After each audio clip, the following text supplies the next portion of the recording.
Welcome to Notes 1.3 for U.S. History.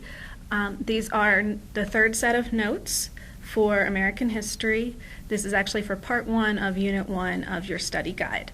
This is also the final set for Part 1, so make sure that you know all of the information on the study guide when you finish these notes. You should have it in those 3 sets of notes as well as the class activities. This set of notes is going to cover America's urban workforce. That's going to include all workers, including women, children, minorities, some of those groups that we talked about that are disenfranchised groups. We're going to cover those in this unit. One of the things that I found when I was looking through was this song that includes the lyrics. It has a video on YouTube. I've given you right here the way to find it. Hopefully this works and you can go and see that. You could stop now and go see that, or write it down to go check later. Your next piece in these notes is to create a top hat organizer that's similar to a Venn diagram, but actually gives you more space for writing the similarities, that I want you to brainstorm, kind of pre-assess yourself here, comparing factory jobs in 1900 to factory jobs today. So what do you think 1900 was like? What do you think today was like? What are some similarities between those? And in the 1900 and the today, you're going to have the differences between them. So go ahead and fill that out. You can pause here, write down what you can, brainstorming, and then come back and we'll go ahead and talk about 1900 to see how well you did. In class, we're also going to talk a little bit about today so you can make that comparison and really see how you did. So first we're going to start talking about just in general the workers. Workers during this time period lived very monotonous, repetitive lives. The assembly line had created this idea of interchangeable parts, but also interchangeable workers. Workers became more interchangeable, disposable. There was no longer that personal need for a worker because they lacked skills. You could teach anyone to do one piece of the assembly line. Now the assembly line caused a lot of increase in profitability. As you can look at this chart, you can see that over time, if we compare those years, pre-assembly line with Henry Ford, who actually started it, and post-assembly line with Henry Ford, that it was really profitable for both the people and the businesses during that time, and even today, because we still use it today. In addition to the depersonalization of the working space of the assembly line, you also had more dangerous working conditions. So working conditions became very dangerous. It was very high likelihood of illness or injury, and you had no repercussion. The business, if you got hurt, didn't have to keep you on. There's no disability, there's no Social Security, no kind of safety net for anyone who got hurt at work or sick at work. You would just lose your job and couldn't support your family. So things were really difficult during this time. As you can see by these pictures, the working conditions were very, very poor during this time. You have overcrowding, very dangerous conditions. If you look at this mine, you can really see that. You also have very few safety regulations. The safety regulations that are in place are rarely enforced. Bribery happens so that it isn't enforced. It's cheaper to make a bribe than to actually meet those standards. The factories are huge places. They're very impersonal. The hours are terrible. The average worker in 1900 worked 59 hours a week for 22 cents an hour. So you really can get an idea that these people are working really hard for very little money. If you're hurt on the job, they can just fire you. They don't have to keep you. We have a huge instance of children working, women working. If you think about the clothing at the time, that added to the dangers. And then finally, we talked about safety regulations. This is one of the big ones. The Triangle Shirtwaist Factory fire happened in the early 1900s, where over 100 women died. They were working in the factory. It didn't have enough fire escapes, and doors were chained shut so people wouldn't try to steal things.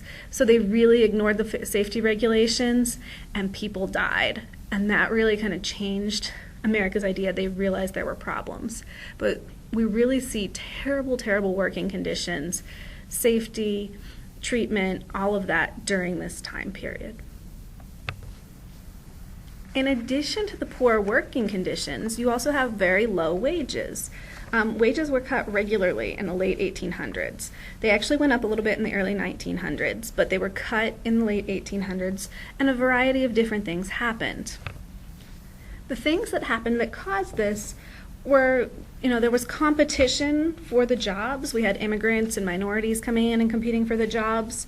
We had more workers than we had jobs, which means they can lower the wages and people will still take it because they want a job. And also, when you have a less skilled workforce and they're easier to interchange, you don't have to pay as much money. Wages are often based on race or gender, also on your age. If you are a young, healthy adult male, you are going to make the most money. Women are going to make less. They assume that women are being supported by a man. So young adult men are those 22 cents an hour. Women made usually around 14 cents an hour. Children made even less, maybe 8 to 10 cents an hour.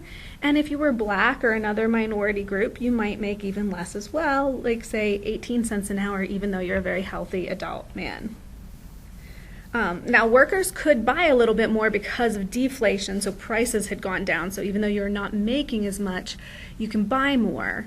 But there are also things like company towns, and those are what you see some pictures here of. And what happened is coal mines and factories and things like that would actually build the town, pay you in this thing called scrip, which is company money, and you can only spend it at the company store in town where they set the prices. So as you can imagine, they would raise prices. If you wanted to trade in your scrip for other money, the exchange rate was very low. You actually got less money. So just one of the ways that companies did not treat their workers well. So I mentioned that minorities, blacks, women, children, even immigrants made less money than your average white English-speaking American male. Now, we have all these immigrants, they're all fighting for the jobs, all these minorities fighting for the jobs, and they make up a huge portion of the early 1900s, late 1800s workforce. So they're taking dangerous jobs, often for lower wages than the others, and when workers begin to unionize, they are often not allowed to be a part of the union. So in some cases, that keeps them earning less money and also forces them to want to work as scabs, the people who break the strikes and will work for those companies even when people are on strike. One of these groups of minorities is African Americans. Many African Americans lived in the South. We're talking post-Civil War, Reconstruction, and their only choices in the South were to continue to live on the same land they had lived on as slaves and to work for the people who had been slave owners. Now, if you felt like this, if that was your choice, you would probably also want to leave. Now, they have very few skills. They've always farmed or worked in the house. They can't read or write because in a lot of southern states it was illegal to teach a slave to read or write. So one of their choices is to move to the cities and get a factory job. And so we have this whole great migration happening where African Americans are moving from the South to northern cities. Once the African Americans got to the cities where they believed there were all these extra jobs, great pay, there was less discrimination, they had heard all these stories. Once they got there, they found that they faced discrimination. There had been less because there were fewer African Americans, but there is still a lot of discrimination. They're looking at lower wages, less choices in jobs. If you can hire a white person, you would. So they're really facing a lot of problems. And they're also, even at the time, there's no law against it, being charged higher prices for things like housing. So your race actually could determine how much the cost for things were. So you end up with these jobs, working very dangerous jobs. You're going to get the more physically demanding, more dangerous jobs being given to African Americans, not whites. So they would give those to the minorities. And you're facing, like I said, a lot of discrimination in housing and wages, and even where you can live. Certain neighborhoods would not let you live there. Now we have 3 different men at the time who actually fight for more equality for African Americans: Booker T. Washington, W.E.B. Du Bois, and Marcus Garvey. Washington fought for economic equality. He felt like if you could learn a vocation and have skills, you'd gain economic equality, which would lead to political and social equality. Du Bois fought for political equality. So he wanted people to have the right to vote and civil rights, and he felt that social and economic would come from that. And Garvey actually said that there was no chance of being equal in America, and he fought for social equality by creating a new country in Africa where former slaves could go and separate themselves and have political and economic and social equality without being part of the U.S. So 3 different ideas from 3 different progressives about how to gain African American rights. Another group that's fighting for equality and working in the workforce is women. By 1900, women made up 18% of the labor force in the United States. Now, we never think about women working in 1900, but because of the low wages and the cost of living at the time, a lot of poor families had women working. And they would work in garment factories. Often they would also do like clerical and stenographer, secretary type work. But they might work the same job as a man, say in a factory, but their pay, like we said, would be much less. So they were assumed to have a man who was taking care of them, so they would get paid less than the men would. Now, if you were, say, an orphan and you were taking care of yourself or not married, this really didn't work out. And often they were working because their husband had been injured or sick or killed, and they had to have the job. So they're trying to support a family on less wages, which is adding to our urban poverty issues.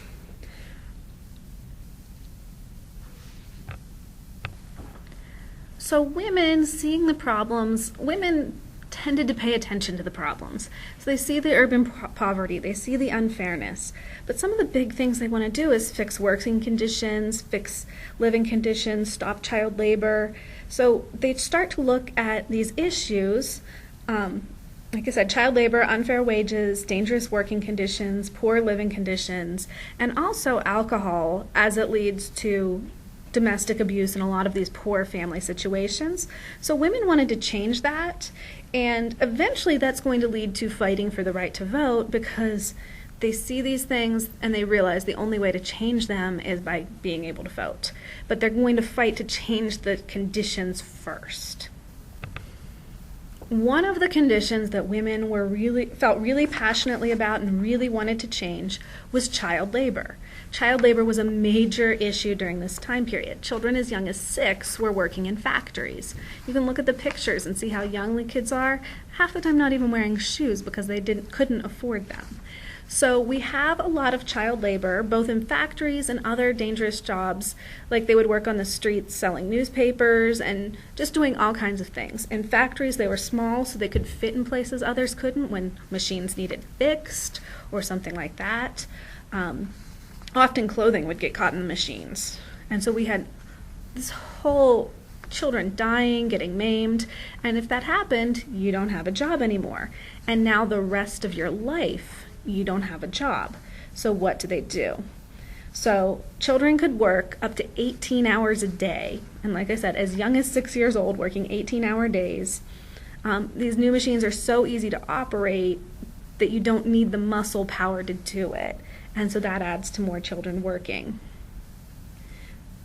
They use children in mines because of the space that they need and the areas they're trying to fit children into. It's very easy for little children to go in the mines, and mines are super dangerous, collapses, black lung, just very unhealthy. So they're not in school, they're doing these jobs. And factory owners don't have to pay them as much as they do adult laborers. So of course they love this. They can work the same hours, do the same jobs, and they're making half or less than half the pay as an adult. So it's not until after this that child labor laws start to take effect. So we can see there are a lot of problems with the workforce and working conditions, wages, who's allowed to work and the hours they work. There is no minimum wage, there's no breaks and things like that just don't exist during this time period. So we can see there are a lot of problems. These same problems are spilling over into our living problems, and they're all problems of the urban poor, which is really what we've been talking about throughout this whole section of the unit. So now I'd like you to revisit your top hat organizer that you started at the beginning of the notes. Is there anything that you'd add to this or take away? Make sure that it's complete. Compare those conditions and what you came up with. Now, would you rather be an industrial worker today or in the 1900s? Why would that be? And think about what sorts of things have changed since 1900. Why is it different today? So have those, be ready to talk about those in class and have a good class discussion. And this is the end of your notes for part 1 of Unit 1. The next set of notes will actually be for part 2. I'll see you in class.